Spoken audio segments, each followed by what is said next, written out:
Bonjour à tous, bonjour à toutes. Je suis Nathalie Briand, je suis hypnothérapeute en hypnothérapie intégrative. Je suis une personne engagée, une personne passionnée par la vie, passionnée par les autres êtres vivants, par l'humain en général. Je suis aussi une femme de 53 ans, mère de 3 enfants, qui a vécu des épreuves dans sa vie, des changements de vie. Et tout cela a modelé ce que je suis aujourd'hui. Et je pense que ça m'a apporté un certain recul et une certaine sagesse que je peux aujourd'hui apporter aux personnes qui viennent me consulter.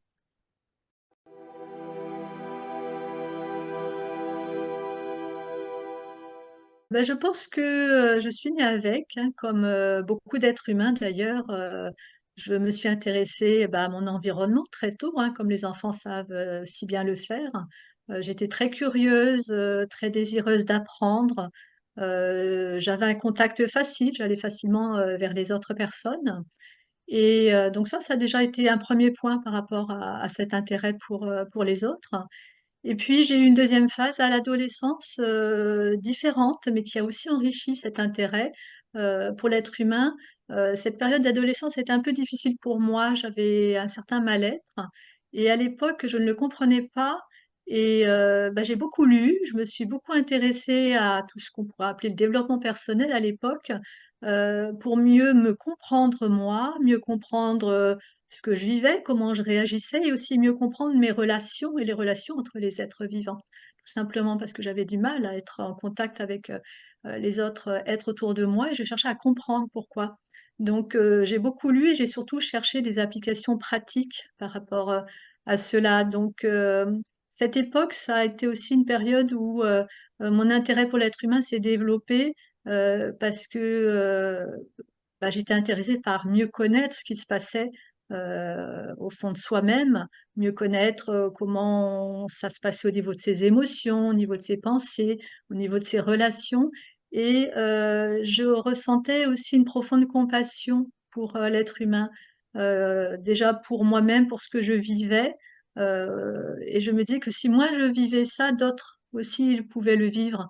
Et donc c'est à ce moment-là que j'ai développé cette profonde compassion pour l'être humain, ses souffrances et surtout, mon objectif, c'est de pouvoir agir dessus. Donc, moi, j'ai eu la chance après de pouvoir évoluer puis de traverser tout ça. Et je crois que ça a quand même bien marqué, en fait, cette période a bien marqué mon intérêt pour l'être humain. Et je me suis orientée par la suite, hein, dans mes choix d'études vers les ressources humaines, tout simplement. Et j'ai exercé ensuite pendant 15 ans, hein, au moins, dans les ressources humaines en entreprise.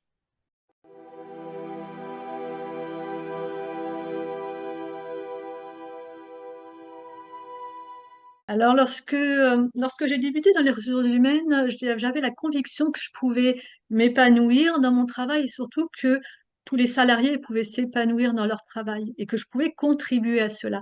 Donc, c'était très gratifiant. D'ailleurs, la partie des ressources humaines qui me plaisait le plus, c'était la partie développement des ressources humaines, hein, recrutement, formation, gestion des carrières.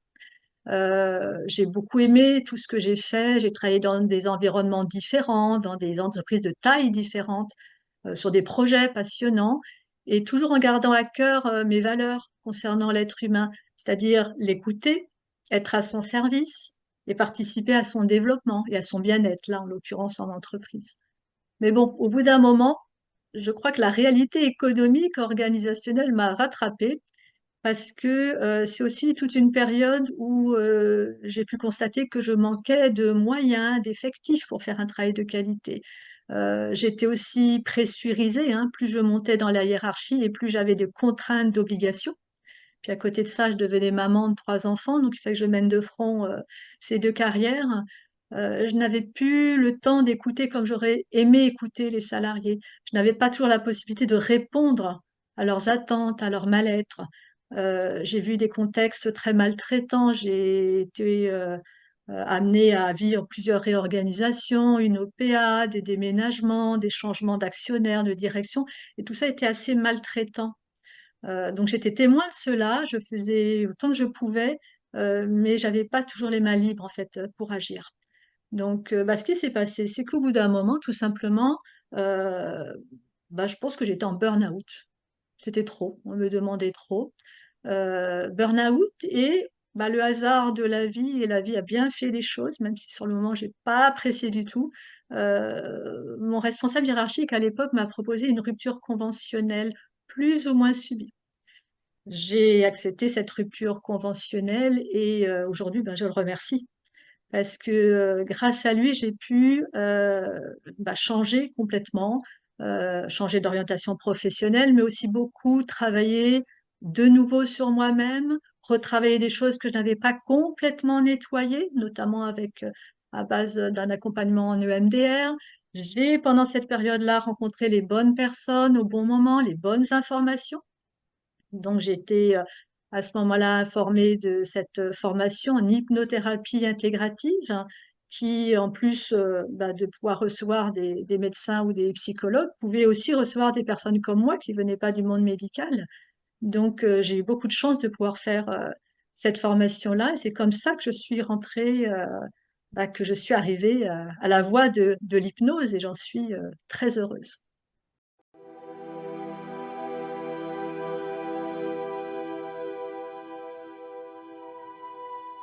C'est vrai qu'au départ, et malgré mes fonctions et mon positionnement dans l'organigramme, mon action s'est révélée finalement assez limitée au bout d'un moment et je souffrais dans mes valeurs. Notamment, je voyais des injustices, des jeux de pouvoir, des personnes broyées dans des logiques économiques, de productivisme, de compétitivité. Euh, Aujourd'hui, ben, je suis mon propre patron. Aujourd'hui, je décide de mon organisation, je décide du temps que je passe avec chaque personne. J'ai décidé aussi du lieu dans lequel je suis, qui est un lieu très agréable, entouré de verdure, même si là, on ne le voit pas forcément, hein. Bah aujourd'hui, je peux développer une écoute active, exclusive. Je peux me consacrer entièrement à l'écoute des personnes qui viennent me voir. Je peux choisir les approches, les techniques qui vont être le mieux pour les accompagner. Je peux les accueillir sans les, voilà, sans juger. Elles peuvent venir en étant en consultation, elles peuvent venir en étant entièrement elles-mêmes. Elles n'ont pas besoin de porter de masque, elles peuvent venir avec leur fragilité, avec leurs failles, sans crainte d'être jugées, d'être comparées, d'être évaluées ou sanctionnées comme le monde de l'entreprise sait malheureusement le faire. Donc voilà, cette approche-là est vraiment beaucoup, beaucoup plus bienveillante. On va aussi beaucoup plus profondément au fond des choses. On reste pas à la surface. La personne, elle vient avec bah, tout ce qu'elle a à dire, bah oui, toutes ses fragilités. Alors qu'en entreprise, ou peut-être même d'une manière plus générale, on hésite à montrer ses fragilités. Donc là, c'est un lieu où on peut être, où moi je me sens, où je peux exprimer cette bienveillance. C'est une bienveillance qui parfois d'ailleurs m'était reprochée quand j'étais en entreprise. On me trouvait des fois trop naïve, trop sensible. J'attachais des fois trop d'importance justement à ce qui se passait pour les salariés. Là aujourd'hui, au contraire, je suis à 100% à leur service et en plus je me sens efficace. Donc c'est merveilleux.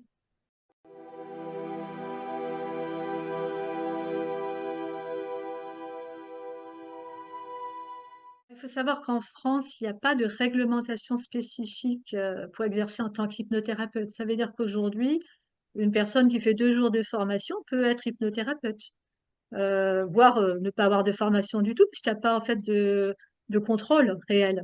Donc je trouve que c'est dommage, même préoccupant d'ailleurs, hein, puisque l'hypnose attire de plus en plus de monde.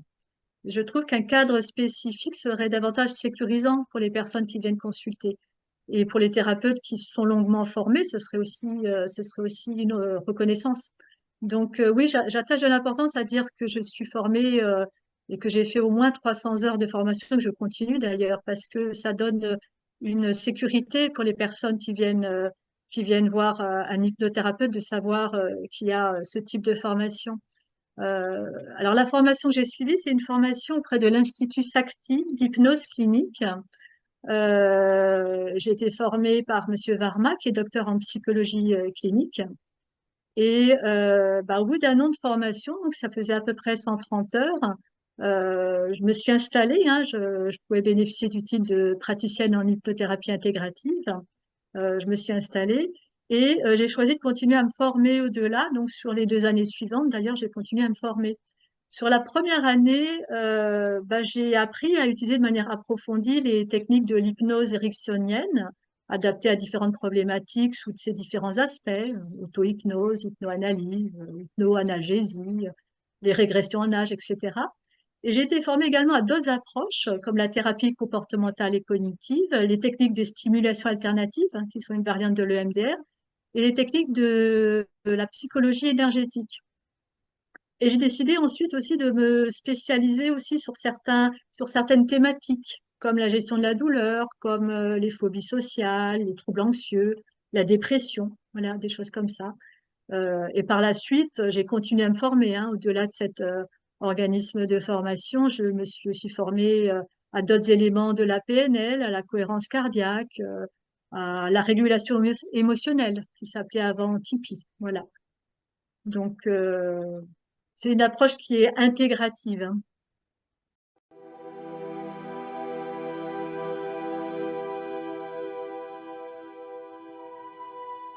Alors, l'hypnothérapie intégrative est une approche pluridisciplinaire, hein, structurée, d'accompagnement qui permet une libération progressive, méthodique et définitive des blocages et limitations du passé. Donc, c'est une approche pluridisciplinaire dans le sens, comme je viens de le citer précédemment, on est formé à plusieurs techniques thérapeutiques différentes, toujours dans cette vision holistique, hein, aussi de la personne. Et cette approche intégrative rend les résultats de l'accompagnement plus rapides, plus confortables et plus pérennes. Plus rapide parce que l'utilisation de plusieurs approches à bon escient ou leur combinaison permet d'accélérer les résultats. Si je donne un exemple, par exemple, si quelqu'un vient voir pour des problèmes relationnels, il peut être vraiment intéressant de coupler les techniques de la communication non violente avec les techniques d'hypnose. Ou bien, s'il s'agit des enfants, on va pouvoir privilégier, par exemple, une approche à partir des contes et métaphores thérapeutiques. Si une personne vient pour des problématiques de sommeil ou de poids dont les thérapies comportementales et cognitives n'ont pas été suffisantes pour régler ou changer les comportements, on va pouvoir y coupler aussi l'hypnose et notamment l'hypnoanalyse, hein, qui va nous permettre, pardon, de chercher et de mettre en avant la cause inconsciente du maintien de ces comportements. Euh, il y a aussi d'autres choses qui rentrent en ligne de compte, c'est que dans cette approche pluridisciplinaire, il y a aussi des approches qui conviennent mieux à certaines personnes qu'à d'autres. Il y a des personnes qui sont plus sensibles à certaines approches. Je pense notamment à certaines patientes avec qui on travaille surtout en psychologie énergétique parce que lorsqu'on travaille sur la désensibilisation, donc lorsqu'il y a des problématiques d'émotions désagréables à évacuer, eh bien, ces approches sont extrêmement rapides avec cette personne ou avec ces personnes. Donc, à ce moment-là, on va privilégier l'approche qui est la plus rapide pour la personne, puisque l'objectif, c'est quand même que ce soit le plus efficace et aussi le plus rapide, mais également aussi le plus confortable. Il y a certaines approches qui sont plus confortables que d'autres, ou des approches que l'on peut davantage aimer que d'autres. Par exemple, si je prends les stimulations alternatives, hein, cet équivalent de l'EMDR, dans certaines situations, même sur un temps très court, ça arrive que l'affect, donc les émotions désagréables, augmentent légèrement en intensité. Donc, si la personne vit quelque chose déjà qui est déjà très élevé en termes d'intensité de gêne émotionnelle, je ne vais pas tout de suite utiliser cette approche-là. Je vais d'abord utiliser des approches des techniques énergétiques qui sont plus douces. Et ensuite, je reviendrai peut-être à celle-ci qui aussi est très rapide. Donc voilà, on peut utiliser et combiner ces différentes approches.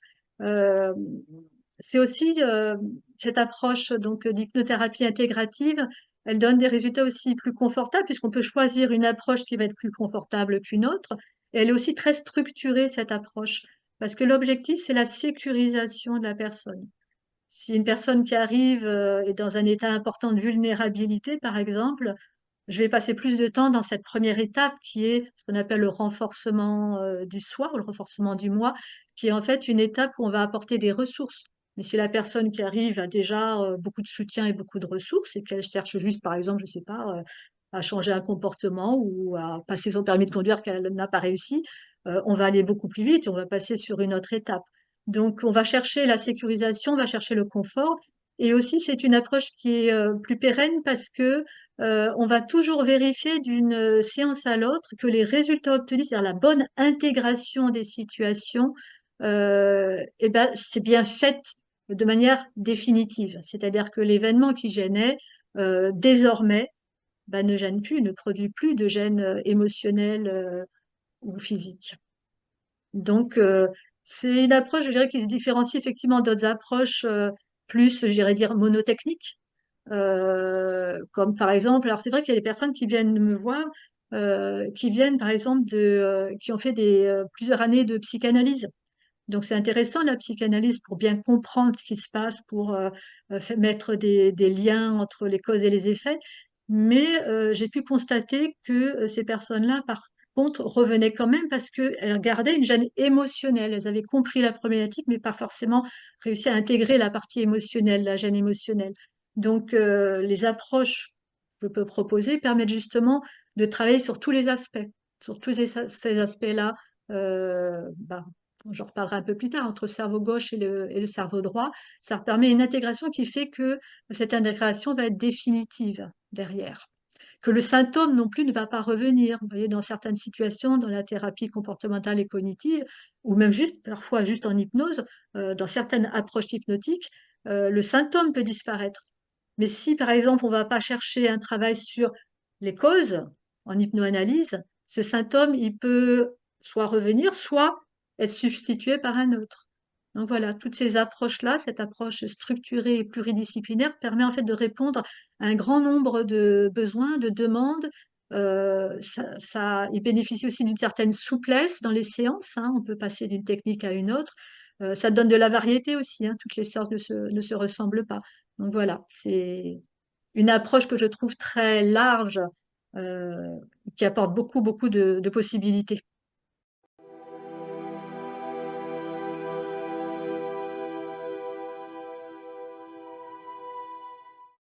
L'état modifié de conscience, c'est un état qui est parfaitement naturel. C'est un état qu'on a tous déjà expérimenté. C'est un état, si je devais le décrire, où la personne est davantage orientée à l'intérieur d'elle-même. Son environnement extérieur devient moins présent, hein. C'est pas qu'il n'existe pas, c'est juste qu'elle y investit moins d'attention. Alors on a déjà connu ça, hein. Si on est perdu dans nos pensées, si on conduit sur l'autoroute, tout est à peu près identique, tout le monde roule dans le même sens, bah, tout à coup, voilà, on est un peu en pilotage automatique et on peut être dans nos pensées. Euh, c'est un état hypnotique. Mais c'est aussi l'enfant, hein, qui joue et qui est complètement passionné par ce qu'il fait, et puis sa maman arrive, et puis elle lui pose une question, puis il l'entend même pas. C'est pas qu'il le fait exprès, hein, c'est qu'il est tellement dans son monde intérieur qu'il n'entend pas.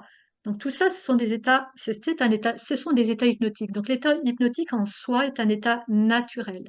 Nous, en thérapie, hein, en hypnothérapie, on va utiliser cet état-là. On va l'utiliser d'une certaine manière, c'est-à-dire qu'on va l'utiliser avec des techniques, des approches, des protocoles qui vont être sécurisants pour la personne, qui vont respecter son rythme, hein. Moi, j'insiste bien, je le dis souvent, je suis hypnothérapeute, je ne suis pas hypnotiseuse.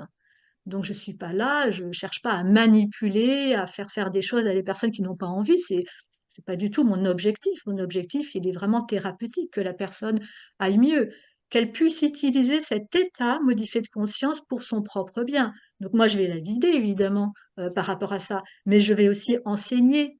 Autant que possible, je vais enseigner, par exemple, l'auto-hypnose. Très souvent, lors d'une première séance, c'est pas systématique, mais c'est quand même très souvent, j'enregistre aussi la première séance d'hypnose. Comme ça, la personne, elle peut, chez elle, dans son environnement plus connu, se remettre dans cet état d'hypnose et s'habituer à cet état d'hypnose et rentrer au fur et à mesure de plus en plus profondément en état d'hypnose. Donc même des personnes qui disent, ben moi, je ne suis pas hypnotisable, ou etc. C'est surtout une question de lâcher prise et c'est surtout une question de confiance. Donc c'est important d'avoir confiance en la personne que l'on vient voir. C'est pas anodin. D'ailleurs, c'est pas anodin d'aller voir un thérapeute d'une manière générale, et donc c'est pas anodin d'aller voir une personne non plus qui fait de l'hypnose. Et c'est vrai que c'est dommage que l'hypnose puisse être vue comme peut-être à cause des spectacles, hein, qui sont là aussi pour divertir, mais ce n'est pas du spectacle, c'est thérapeutique. Donc là, on utilise cet état parfaitement naturel sur lequel on peut s'entraîner bah, au service de notre propre bien-être. Et l'hypnose est assez extraordinaire. D'ailleurs, l'hypnose est quelque chose de très doux en réalité, hein. Le corps, il est dans la détente, on est on est dans un certain bien-être quand on est en hypnose. Et on ouvre des portes sur l'inconscient. Ça, c'est un élément important, c'est que l'hypnose, si on l'utilise comme ça à visée thérapeutique, c'est aussi parce que c'est une voie royale vers l'inconscient. Étant donné qu'on est plus à l'intérieur de soi qu'à l'extérieur, plus tourné vers son intérieur, on est aussi plus en rapport avec cet inconscient et donc plus en possibilité d'être en contact avec ses ressources, notamment des ressources insoupçonnées. On peut aussi, grâce à l'état hypnotique, aller chercher des réponses dans l'inconscient qu'on ne trouverait pas dans le conscient. Donc tout ça avec toujours beaucoup de sécurisation, de bien-être, d'accompagnement. C'est très doux. Moi, je respecte complètement le rythme des personnes. Il y a des personnes qui vont rentrer très rapidement en hypnose, d'autres qui vont hésiter, d'autres qui vont en avoir un petit peu peur. C'est mon travail de les rassurer, c'est mon travail de leur montrer, de les faire, de leur montrer comment pratiquer pour qu'elles soient en confiance. Et quand elles vont se rendre compte qu'elles-mêmes sont capables d'utiliser ça pour leur propre bien et qu'en réalité, elles l'utilisent déjà. Mais si on est dans notre état hypnotique et qu'on est en train de se dire des choses négatives, qu'on est en train de voir des choses qui nous plaisent pas, si on est en train de se projeter des images d'un avenir pas agréable, c'est comme si on mettait des petites graines dans notre inconscient. Ces petites graines, par contre, elles sont pas forcément agréables. Donc là, l'objectif, c'est de travailler à mettre des bonnes petites graines agréables, des graines qui vont permettre de répondre à nos objectifs, qui vont permettre de nous sentir mieux. Voilà, c'est ça l'hypnose, c'est un chemin complètement ouvert vers l'inconscient et en même temps un état parfaitement naturel. Alors je dirais quand même, si je voulais préciser quand même par rapport à l'hypnose, c'est pas une baguette magique non plus, hein, l'hypnose, hein. Des fois on vient me voir en me disant, bah, je voudrais que pop, tout ça, ça disparaisse. L'hypnose, ça supprime pas, hein, ça n'efface pas les choses. Ça permet d'accéder, ça permet de retraiter, notamment avec les différentes approches. Ça permet de, oui, d'éliminer des gènes émotionnels, mais ça n'efface pas les événements. C'est juste ils n'ont plus d'impact sur la personne. Voilà. Alors, oui, il y avait la notion de la perte de conscience. Pour finir sur ça, sur la perte de conscience, je dirais que l'hypnose, il n'y a pas de perte de conscience, sauf si on est suffisamment détendu et en confiance dans la séance pour s'endormir. J'ai eu le cas d'ailleurs, hein, des personnes qui se sont endormies pendant une séance d'arrêt du tabac, notamment. J'ai eu deux personnes, hein, l'un m'a envoyé l'autre personne d'ailleurs, bah, tous les deux ont arrêté de fumer, hein. Pourtant, voilà, ils ont dormi. Ça montre juste la puissance de l'inconscient en fait et de nos ressources intérieures. Donc la perte de conscience, c'est seulement si on est vraiment dans un état où on se sent complètement en confiance. Mais c'est pas utile, on n'en a pas besoin de la perte de conscience. D'ailleurs, moi, quand je travaille en hypnose, je travaille sur des séances où ça peut être moi qui donne des suggestions. Et là, la personne, elle peut penser à ce qu'elle veut, elle peut s'endormir, elle peut avoir des blancs, comme ça arrive souvent. Ou alors, au sein de l'hypnose, la personne va me parler et elle a conscience de ce qui se passe. C'est juste que son corps est dans un plus grand état de détente, de réceptivité. Elle est plus tournée à l'intérieur d'elle-même, donc elle est plus en contact aussi avec ses ressentis. Ça peut être intéressant. Voilà. Mais dans tous les cas, je vais respecter le rythme des personnes, hein, et respecter et beaucoup expliquer autant que possible. Comme là, je vois que j'explique beaucoup sur cette approche-là, mais parce que c'est un formidable outil, l'hypnose, hein, vraiment un formidable outil.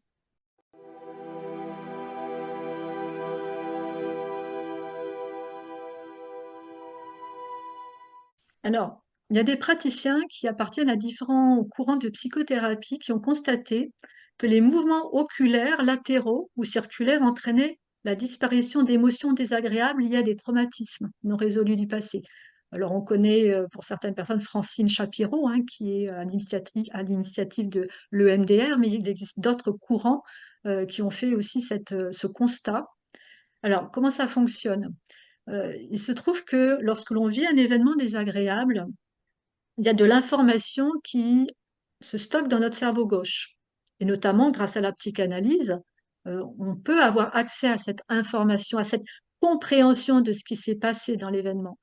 Mais il se trouve que les émotions, elles, les émotions, les images, les sons ou les croyances désagréables qui sont associées à cet événement, elles, restent bloquées dans le cerveau droit. Il n'y a pas retraitement entre les deux. Il peut y avoir complètement une cassure, justement. Donc, on peut très bien continuer à se rappeler de l'événement, on peut même en parler et très bien l'expliquer, et pour autant, on peut continuer à souffrir de cet événement-là. C'est d'ailleurs ce qui fait que les limites, hein, au niveau de la psychanalyse, justement, c'est que ça ne vient pas intervenir sur le cerveau droit. Euh, On a constaté, hein, ces praticiens ont constaté, de différents courants de psychothérapie, que lorsqu'on fait cette stimulation alternée des deux hémisphères du cerveau, eh ben, ça permet de retraiter l'expérience dans sa totalité et de l'intégrer dans sa totalité. C'est comme si le cerveau effectuait lui-même la guérison. Donc, et on travaille sur les sensations désagréables hein, pour les intégrer, on travaille sur les émotions désagréables pour les intégrer, mais aussi sur la croyance, parce qu'il y a toujours une croyance négative liée à l'événement en question. Donc, on travaille également sur la croyance pour l'intégrer. Et comme je disais plus haut, ça n'efface pas l'événement. Par contre, c'est vrai, c'est très fréquent et très courant que les personnes, une fois que l'événement est intégré, bah, tout simplement, elles ont l'impression que l'événement, il est beaucoup plus lointain ou alors il est plus flou. On m'a déjà dit, bah, tiens, c'est comme si je regardais un tableau, comme si j'étais spectateur ou spectatrice neutre. C'est que tout simplement, l'événement, il a existé, mais il n'éveille plus rien. Donc, c'est vraiment une pratique très efficace et qui bénéficie aussi d'une bonne alliance avec l'hypnose, puisque parfois avec l'hypnose, on peut faire ressurgir des événements qui étaient restés bloqués, et qui éveillaient par contre encore des gènes, hein, mais qui restaient bloqués. Donc, avoir cette capacité-là, justement, l'hypnose qui peut faire venir des événements qui étaient bloqués ou qui peut faire ressurgir des émotions qui avaient été aussi bloquées, qui restaient à l'intérieur, mais qui continuent à faire des effets hein, de manière indirecte, plus l'utilisation de ces stimulations alternatives, hein, cet équivalent de l'EMDR, ça donne des résultats, de très très bons résultats.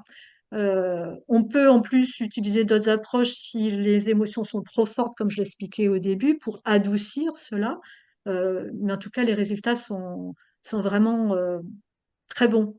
On peut l'utiliser d'ailleurs sur n'importe quelle problématique hein, en réalité. Parce que la question des traumas, hein, le mot trauma, on peut le voir à des sens très larges. Hein. Moi, je considère que, par exemple qu'un trauma, c'est toute situation qui éveille encore aujourd'hui une gêne physique ou émotionnelle. Voilà, donc ça peut être un regard qui a été porté, ça peut être une phrase qu'a dit un jour un parent. Voilà, ce qui compte, c'est qu'est-ce que ça implique encore pour la personne aujourd'hui. Est-ce qu'elle continue à être gênée par ce regard, continue à être gênée par cette phrase qui lui a été dite? Si elle continue à être gênée, ça veut dire que quelque chose ne s'est pas intégré encore et que ça produit encore une gêne, hein, puisque c'est encore le cas actuellement que ça évoque encore une gêne. Donc on fait disparaître cela. Alors, à savoir que pour finir sur ce point-là, je peux utiliser des stimulations qui peuvent être visuelles, hein, comme c'est le cas par exemple en EMDR, hein, on passe les deux doigts comme ça, index majeur, devant le champ visuel de la personne, et puis on fait des mouvements horizontaux de gauche à droite à gauche, plus ou moins rapidement d'ailleurs, hein, en fonction du résultat que l'on souhaite. Mais je peux aussi utiliser, en tout cas j'utilisais avant, des stimulations auditives, alternatives, c'est la même chose. Vous voyez, comme ça. Ou bien, et aujourd'hui, c'est ce que j'utilise beaucoup, hein, surtout après la période Covid, ce sont des stimulations kinesthésiques. On croise les bras comme ça, ou alors ça peut être sur les cuisses, et puis, hop, des mouvements alternatifs. Voilà.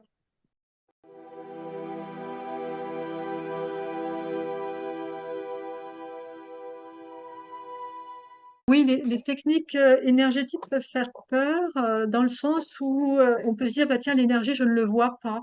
Voire d'ailleurs même, il y en a certaines personnes qui peuvent dire, je n'y crois pas. Mais s'il n'y avait pas cette énergie, hein, alors le mot énergie en grec, hein, c'est énergéia, qui signifie la force en action. S'il n'y avait pas cette énergie, en fait, bah, nous serions morts, tout simplement. Donc, cette énergie, elle est vraiment présente à l'intérieur de nous. D'ailleurs, si on parle d'électrocardiogramme, par exemple, ça mesure l'activité électrique du cœur.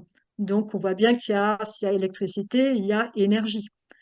Si on frotte nos mains comme ça, hop, on va dégager de la chaleur. On a une énergie thermique, en l'occurrence. Donc, il y a de l'énergie. Hein. Nous sommes faits d'énergie. Puis la science quantique nous montre hein, qu'on est fait d'énergie, de vibration, de particules en mouvement. Euh, Dans la psychologie énergétique, on va utiliser en fait l'énergie du corps à des fins thérapeutiques. C'est vraiment l'objectif de ces approches-là. Donc, qu'on appelle cette énergie le chi, le ki, la force de vie, l'énergie universelle de vie, comme le Reiki, hein. Le Reiki, c'est l'énergie universelle ou spirituelle de vie. Dans tous les cas, on va utiliser cette énergie au service du bien-être des personnes. On considère que si notre énergie, notre système d'énergie est déséquilibré, ça va produire des choses dans notre vie, aussi bien au niveau d'émotions, au niveau également de problématiques physiques. Donc l'objectif de ces approches, c'est de rétablir l'équilibre énergétique. Moi, j'utilise plusieurs approches différentes. Certaines vont utiliser le système des méridiens, qui est quand même le système le plus connu, hein, qu'on utilise en médecine chinoise, en acupuncture, etc. Je ne vais pas l'utiliser avec des aiguilles, hein, je vais l'utiliser avec des tapotements sur des points particuliers qui se trouvent sur ces méridiens, avec l'objectif d'évacuer les émotions désagréables ou de rétablir donc cet équilibre énergétique en corrigeant les déséquilibres énergétiques. Je vais utiliser bon, l'EFT, hein, qui est aussi une approche qui est relativement connue et vulgarisée, hein, notamment sur Internet, ou la thérapie du champ mental, mais je peux utiliser aussi d'autres approches, hein. Je peux utiliser des approches qui vont utiliser aussi autre chose que les méridiens. Je peux utiliser aussi le système des chakras ou du biochamp. Voilà. Comme par exemple en Reiki, hein, ou en magnétisme, ce sont ces champs-là que l'on utilise. Les personnes, ce qui est très intéressant dans les techniques énergétiques, ce sont des techniques qui sont douces, ce sont des techniques qui n'ont aucun effet secondaire, hein. Moi, je l'enseigne aux enfants. C'est des techniques, donc il y en a une que j'enseigne le plus tôt possible, puisque ça permet de gérer ses émotions, ce qui est très utile entre les séances. Et elles sont douces, donc je vais les utiliser très facilement aussi. Elles sont adaptées, hein, pour tout le monde, y compris et surtout pour les enfants. Voilà ce que je peux dire. Ça consiste donc dans des tapotements, hein. Ça peut être moi qui passe les mains au-dessus du corps en Reiki, par exemple. Ça peut être des postures et des respirations. Moi, j'ai envie de dire en réalité que tout est énergie dans la vie. Et moi, personnellement, j'ai appris à ressentir cette énergie très tôt, parce que j'ai fait plusieurs années d'arts martiaux quand j'étais jeune, hein, entre 18 et 23 ans. Et bah, on utilisait cette énergie en fait, hein. D'ailleurs, on l'utilisait dans plein de situations, dans beaucoup de sports et d'autres approches. Et je la sentais entre mes mains, cette énergie-là.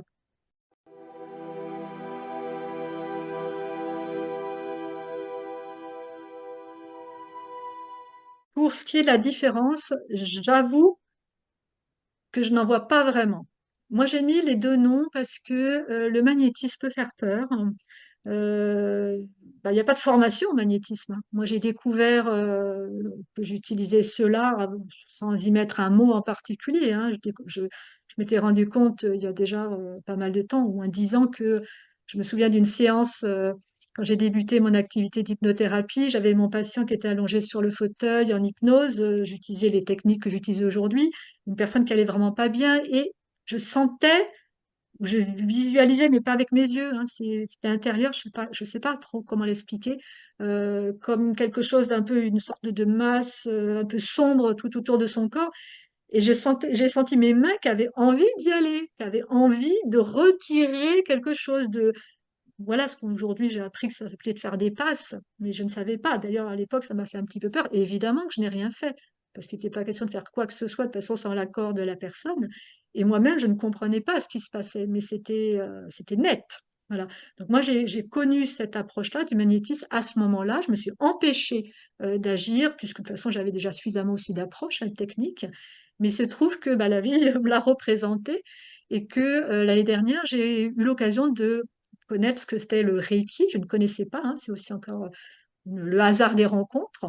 Et je me suis dit, ah, mais c'est curieux, c'est très très proche de ce que mes mains avaient envie de faire. Et donc j'ai commencé à faire des ateliers Reiki et je me suis rendu compte que je ressentais très fortement cette énergie et que mes mains allaient aux endroits qui l'appelaient, hein, puisque je ne peux pas expliquer intellectuellement, je ne peux pas. Donc j'ai fini, donc j'ai décidé de me former au Reiki. Comme ça, c'est aussi plus rassurant pour les personnes de savoir que j'ai été formée, bien que je pense qu'en réalité, le truc, s'il y a un truc, j'en sais rien, le talent, je ne sais pas ce qu'on peut appeler ça, et je l'ai déjà en moi. Et personnellement, je pense que nous l'avons tous en nous, parce que c'est vraiment issu de cette énergie de vie.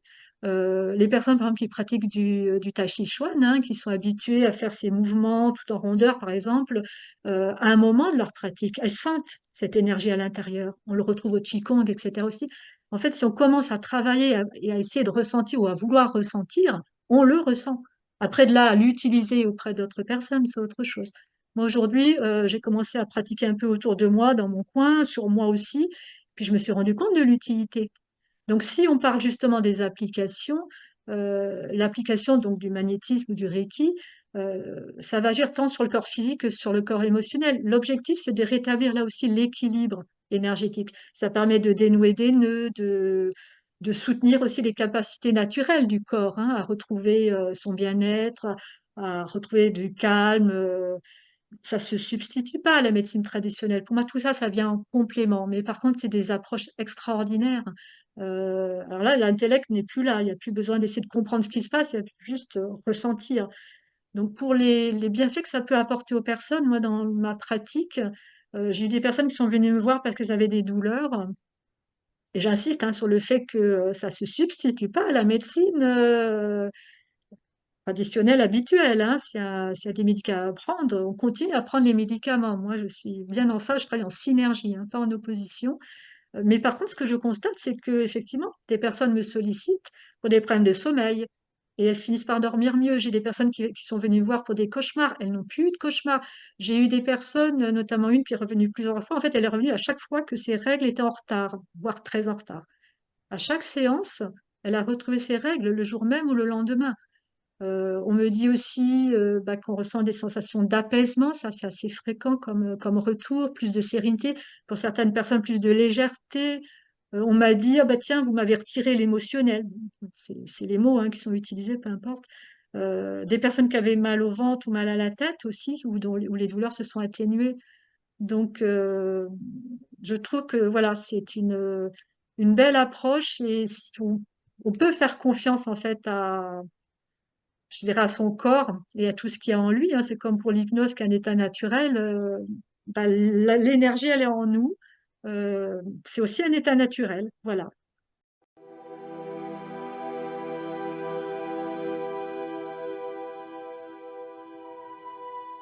Alors concrètement, la personne, elle est allongée. Elle a strictement rien à faire. En général, en début de séance, on a parlé du pourquoi la personne vient. Euh, Elle peut être. Alors, elle est toujours habillée, ça j'insiste sur ce sujet-là, parce que si on vous demande de ne pas être habillé à une séance de Reiki ou de magnétisme, c'est anormal. Voilà, ça c'est important de bien le signaler. Euh, alors, dans ma pratique aussi, je propose une couverture pour les personnes qui le souhaitent.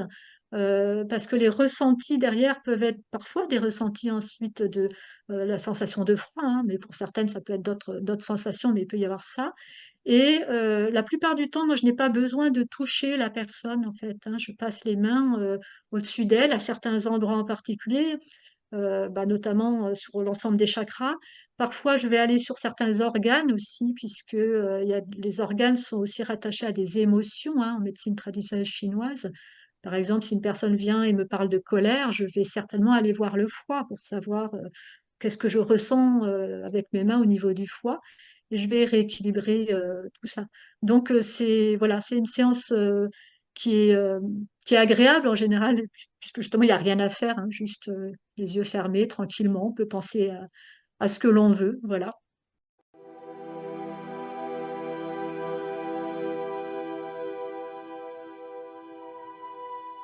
La restructuration comportementale et cognitive, hein, qu'on appelle aussi la thérapie comportementale et cognitive, elle a pour objectif de modifier un comportement à partir des pensées inadaptée. Elle a pour objectif, en fait, de faire prendre conscience de ces pensées automatiques. Il y a énormément de pensées hein, qui nous traversent dans la journée. Euh, Beaucoup de pensées donc automatiques. Et dans ces pensées automatiques, il peut y avoir des pensées que l'on appelle des erreurs de pensée, des distorsions cognitives. Ça peut être, par exemple, euh, toutes les personnes me veulent du mal. Vous voyez, c'est un exemple de croyance erronée, de pensée erronée. Elle est peut-être même pas consciente, hein, forcément, cette croyance. Mais le fait de dire toutes les personnes va entraîner, toute pensée erronée va entraîner en fait une gêne émotionnelle, donc ou physique. C'est là qu'on voit qu'elle est erronée. Donc, on fait prendre conscience, hein, par différentes approches techniques de ces pensées automatiques erronées. Je les explique, je les détaille aux personnes. Ensuite, on travaille à les modifier. Et ça va entraîner un déconditionnement lorsque l'on modifie ses pensées, et ça va entraîner automatiquement des changements de comportement, parce qu'on s'est rendu compte que ces pensées, en fait, engendraient des comportements particuliers. Si je pense que toutes les personnes sont méchantes avec moi ou vont être méchantes avec moi, bah, je vais plutôt m'éloigner d'elles, je vais plutôt m'en méfier, etc. Et je vais avoir d'autres croyances qui vont encore s'alimenter. Donc, on travaille sur ce déconditionnement. Oh, bah, décidément, ce mot-là, déconditionnement. Et ce qui est extraordinaire, c'est que pour le coup, l'hypnose est extrêmement utile, hein. C'est ce que je parlais quand on fait de l'hypnothérapie intégrative et qu'on utilise plusieurs approches. C'est qu'une fois qu'on a pu déconditionner, qu'on a pu mettre en place d'autres comportements, on va pouvoir utiliser l'hypnose pour ancrer davantage ces changements.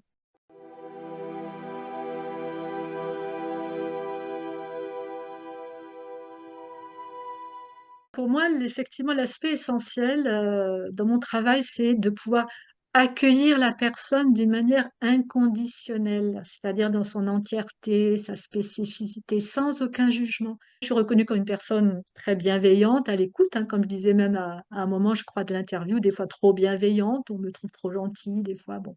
Moi, je trouve que la gentillesse, la bienveillance, c'est une force, hein, réellement, c'est une force. Et la nature, le monde, l'univers, on a tellement besoin aujourd'hui.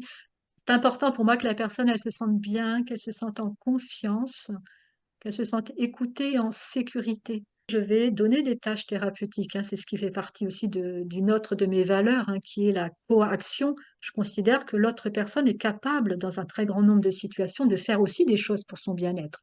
Donc c'est aussi une responsabilisation aussi. Euh, je vais donner des tâches thérapeutiques, ça peut être de boire plus d'eau, ça peut être d'écouter la séance d'hypnose que je vais enregistrer, ça peut être de pratiquer la technique de psychologie énergétique que j'ai enseignée. Mais j'insiste sur le fait qu'il n'y a pas d'obligation à cela. J'ai aucune raison, moi, d'avoir des attentes et des exigences vis-à-vis des personnes. Pas du tout. C'est à moi de suivre leur rythme. Il y a des personnes qui n'ont pas l'énergie ou qui n'ont pas envie de faire ces choses-là. Je leur enseigne, mais si elles n'ont pas envie ou pas l'énergie, c'est juste, c'est qu'elles ne peuvent pas le faire à ce moment-là. Donc ça ne pose aucun souci. Mais c'est important pour moi d'informer autant que possible, d'enseigner, de transmettre. Ça, c'est un élément important. Tous les conseils que je peux avoir, tout ce qui me vient au moment où la personne est là, je vais transmettre. Si tout à coup je sens que une huile essentielle, puisque j'étais formée aussi à l'utilisation des huiles essentielles, aussi bien au niveau biochimique que énergétique, peut être intéressante, je vais en parler à la personne. Elle va l'utiliser ou pas l'utiliser. Ça peut m'arriver aussi avec des pierres aussi. Bon, je propose, la personne dispose, comme on dit. Alors l'information pour moi est importante. C'est d'ailleurs, j'ai débuté mon activité très tôt en faisant un site internet. C'était important pour moi de faire ce site internet. Il est très riche et très fourni. Il y a ma photo, photo du cabinet. Je détaille les techniques que j'utilise. Voilà, j'essaie de donner le plus d'informations possible, aussi techniques, financières, logistiques, etc. Parce que je trouve que, comme je disais, c'est pas si simple de décider de se faire accompagner. C'est déjà un premier pas énorme. C'est déjà 50% du travail de décider de se faire accompagner. Donc, je trouve que les personnes méritent d'être bien accompagnées et pour cela, pour pouvoir choisir en connaissance de cause, il leur faut de l'information. Donc, voilà. Ça ne fait pas tout, un site internet, ça ne dit pas tout. Mais plus on donne de l'information, j'essaye de mettre le maximum de témoignages aussi pour aider à orienter.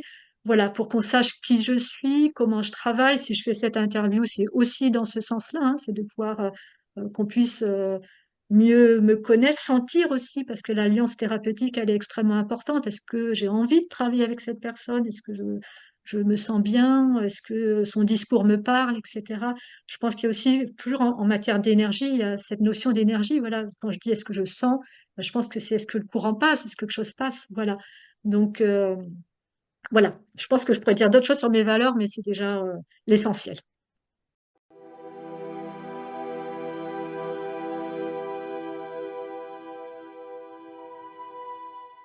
On vient me voir pour des thérapies de fond, quand on va pas bien du tout, pour des cas de dépression, d'anxiété généralisée, etc. Et là, je vais vraiment appliquer ce protocole en 4 étapes que je détaille aussi dans mon site, dans l'hypnothérapie intégrative, où on va d'abord travailler sur les ressources de la personne, ce qu'on appelle le renforcement du moi. Ensuite, on va travailler sur les traumatismes, dont je parlais, ça peut être toutes sortes de traumatismes. On va travailler sur les distorsions cognitives, comme je parlais aussi tout à l'heure, et puis sur les schémas restants, c'est-à-dire les répétitions de situations qui pourraient perdurer. Donc, on va travailler sur tout ça. Et le nombre de séances, il n'est pas facile de répondre à ça parce qu'en fait, il est fonction de tellement de critères différents. Ça va dépendre de l'état de vulnérabilité de la personne, par exemple, qui arrive. Ça va dépendre du soutien qu'elle a ou qu'elle n'a pas, de ce qu'elle est en train de traverser dans sa vie à ce moment-là. Ça va dépendre du nombre de situations traumatiques qu'elle a pu vivre, de leur intensité, de leur répétition, de l'âge à laquelle elles sont survenues. Donc, il n'est pas forcément possible de donner un nombre de séances, mais il faut savoir par contre que il n'y a aucune obligation dans mon approche. Il n'y a pas d'obligation de faire tant de séances. On va faire les séances au fur et à mesure. On va adapter, on va décider d'un rythme de semaines, 15 jours, toutes les 3 semaines, tous les mois. Des personnes qui viennent de province, il y en a, ils viennent tous les 2 mois, peu importe. On va respecter le rythme, là encore, de la personne. Il y a des personnes qui ont besoin d'aller vite, des personnes qui ont besoin d'intégrer les choses, et il vaut mieux espacer les séances. Voilà, donc le nombre de séances ou la durée au global, elle va dépendre aussi de tout ça. Donc ça, c'est pour voilà, ce travail de fond. Je le retrouve aussi pour des demandes plus ponctuelles. On vient me voir évidemment pour arrêter de fumer, c'est très classique. Pour d'autres problématiques d'addiction aussi. Pour des comportements compulsifs aussi, des TOC par exemple. Dans des cas d'anxiété spécifiques, par exemple prendre la parole en public, surtout si on a une présentation à faire bientôt, on peut venir me solliciter. Perdre du poids ou en gagner également, réduire ses douleurs, accompagner des problématiques d'ordre sexuel, retrouver du sommeil, un meilleur sommeil, développer des bonnes relations, mieux gérer ses émotions, travailler sur des troubles infantiles pour les enfants, l'énurésie, le pouce dans la bouche. Ou bien pour se libérer d'un traumatisme bien spécifique, ou alors d'une phobie très ponctuelle, phobie des avions, avant l'été, c'est fréquent. Ou alors juste pour augmenter ses performances sportives, pour réussir un examen, permis de conduire par exemple. En général, l'hypnose arrive en dernier recours, c'est quand on n'a pas réussi à faire son permis pendant un certain temps, on arrive à l'hypnose, et ça fonctionne vraiment, vraiment bien, on utilise vraiment ses ressources. Puis alors, il y a des femmes enceintes aussi qui peuvent me solliciter pour en vue de l'accouchement ou alors en cas de postpartum. Voilà. Mais là aussi, pas toujours besoin, on ne peut pas toujours donner un nombre de séances. Alors pour l'hypnose, si moi je travaille entre 1 et 3 séances, même si souvent une suffit. Mais par contre, pour beaucoup d'autres situations, par exemple la perte de poids, on peut venir me voir pour la perte de poids, mais il peut y avoir 10 personnes qui viennent pour ce même sujet, ça ne sera pas forcément le même rythme. Pour certains, en quelques séances, ça sera bon. Pour d'autres, il en faudra plus parce qu'il y aura des résistances ou parce qu'il y aura des causes inconscientes qui maintiennent le comportement. Donc, c'est très variable. Voilà. Donc, dans tous les cas, quand on me demande, je dis, je ne sais pas, mais que c'est un travail commun aussi, c'est une alliance. Et si en plus, les tâches thérapeutiques que je propose peuvent être faites, ça va permettre aussi d'aller plus vite. Donc, voilà, c'est un co-travail, cet accompagnement.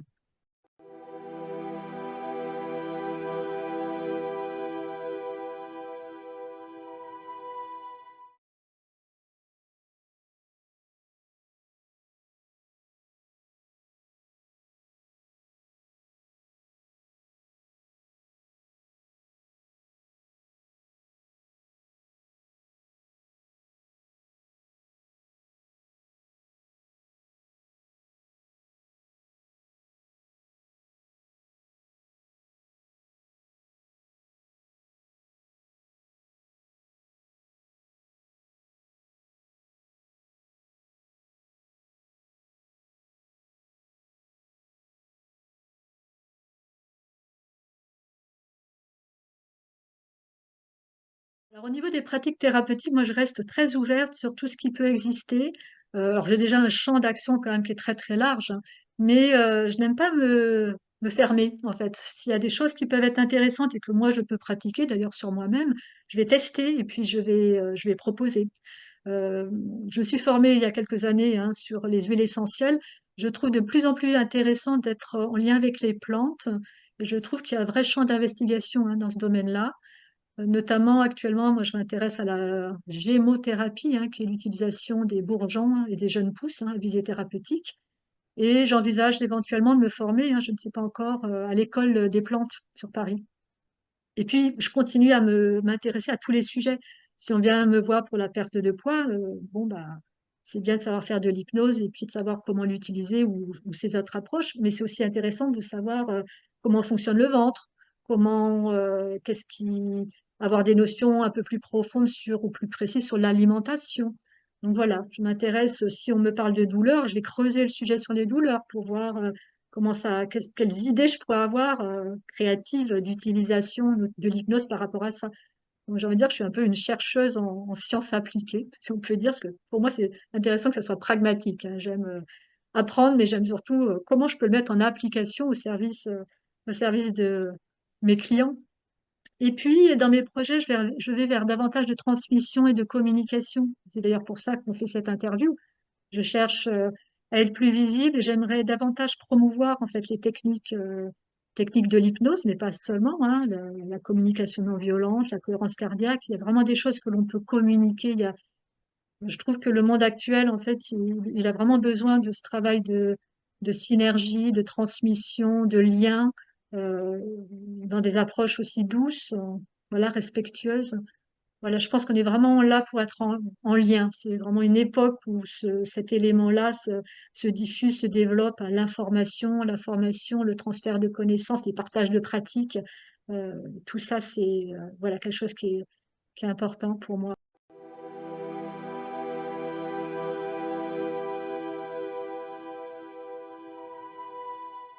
Déjà, mes services s'adressent à tous, hein, hommes, femmes, enfants, adolescents. Je suis située à Maison-Alfort. Mon cabinet est à Maison-Alfort, hein, accessible sur la ligne 8 du métro et puis accessible par le RERD. Je fais également des séances à distance qui fonctionnent très bien d'ailleurs, hein. J'ai des patients qui sont en province ou alors qui ne peuvent pas se déplacer aussi hein, pour des raisons de santé ou professionnelles. Donc ça fonctionne bien, notamment l'hypnose. On pourrait croire des fois, bah non, ça, c'est trop. Si on n'est pas à côté, ça va pas fonctionner. L'hypnose fonctionne très bien à distance et même des fois, c'est plus confortable pour les personnes parce qu'elles sont dans leur lieu. Donc, elles se sentent plus en confiance d'être dans leur lieu qu'elles connaissent. Donc, ça leur permet des fois de lâcher davantage d'ailleurs en hypnose. Pareil pour le Reiki, l'approche énergétique. Il n'y a pas forcément besoin d'être en présence, hein. Ça fonctionne très très bien à distance. J'ai des très bons résultats aussi à distance, hein. L'énergie, elle dépasse complètement les distances, les lieux, hein. J'ai un site internet hein, pour finir, hein, nathalie-brion-hypno.fr, à partir duquel bah, vous pouvez avoir toutes les informations complémentaires, me contacter, prendre rendez-vous. Vous pouvez prendre rendez-vous directement avec moi aussi, hein, si vous le souhaitez. Tout me va.